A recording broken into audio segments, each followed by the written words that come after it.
Hello YouTube, it's Tony. So today I'll be showing you a Waterfiends guide, and so this will be using the Personal Slayer dungeon. It's located in the Sunken Pyramid, and you use your Menethos chip tablet, then sail the Portmaster kegs, and you can finally enter the dungeon. The other way to get there fast is by using the Slayer Codex teleport, if you have 50 or more souls added. So this requires 99 Slayer to use, and you also need 5 Waterfiend souls. Otherwise you can use another player's Slayer dungeon. So there's a new FC that shares this, and that is called Slayer Dung, with an S. I'll leave the full spreadsheet list in the description. The other FC is called Pods FC.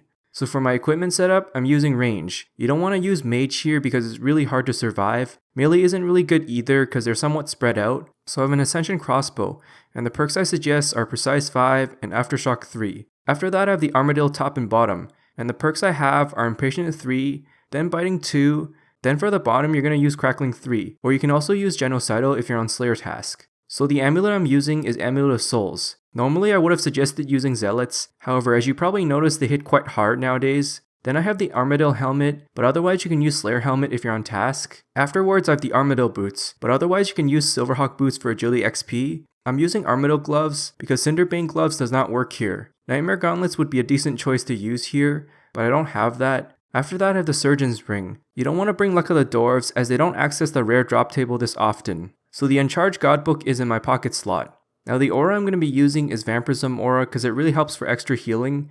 If you don't want to bring too many prayer potions, then otherwise you can use Penance aura. Then finally I have the Elf City Quiver, and that's for storing Ascension bolts. Alright, so here's my inventory setup. I have the Aggression potions. After that I have the Holy Overloads. You also want to bring a lot of replenishment as well as prayer potions. Now the Spring Cleaner is pretty optional, but if you're going to bring that, just set it to destroy the rune items. You also want to bring an emergency teleport just in case. I'm using Max Cape here. The optionals you can bring are Ring of Vigor, and Enhanced Excalibur can be really helpful here. Having a weapon with Planted Feet perk can be really nice as a switch, and that increases the duration of Death's Witness. Now I don't have the Gizmo perk for that at this moment, so I didn't bring it here. Finally in my tool belt, I have the Charming Imp as well as the Advanced Gold Accumulator. Now the gold accumulator is pretty optional as they don't drop that much gold. I didn't buy it with Slayer points to add up to my tool belt though. So the familiar I'm using is Steel Titan, and that does extra DPS here. Normally I would have used Legendary Pet Beast of Burden, but these drops aren't really that good, so I didn't bother with that. The prayers I'm using are Anguish, or you can use the tier 99 prayer. After that I have the Soul Split.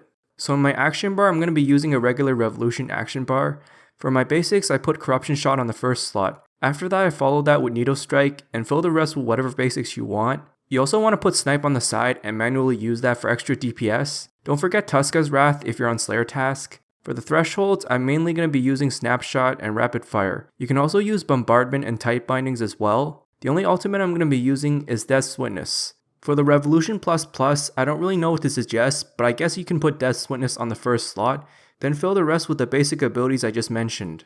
Alright, so here's the strategy. You're going to be standing in the middle and killing the Waterfiends one at a time. Now they're kind of spread out here, which is why AoE abilities aren't really that effective here. So yeah, they hit fairly hard, but they don't hit very accurately. So it's somewhat AFK here, but if an elite Waterfiend spawns, then you want to kill it as soon as possible. The reason being is that it hits very hard and accurate. So with that being said, you really don't want to AFK that much, but it doesn't really require that much effort. Sometimes they may suddenly damage you all the way to low HP, which is exactly why I brought an emergency teleport. For this reason I actually had to teleport once in this 1 hour trip.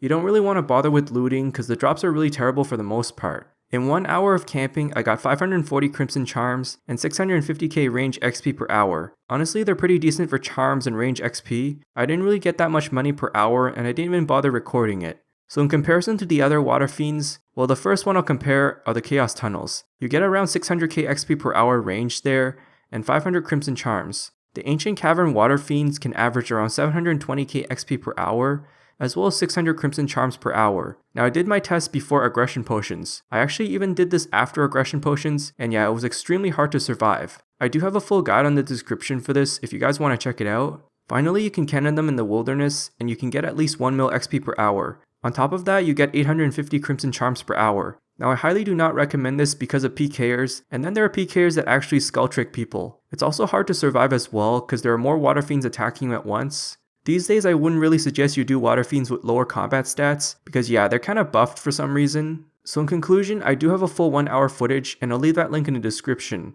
So yeah, thanks for watching and I hope it helps. If I missed anything, feel free to ask.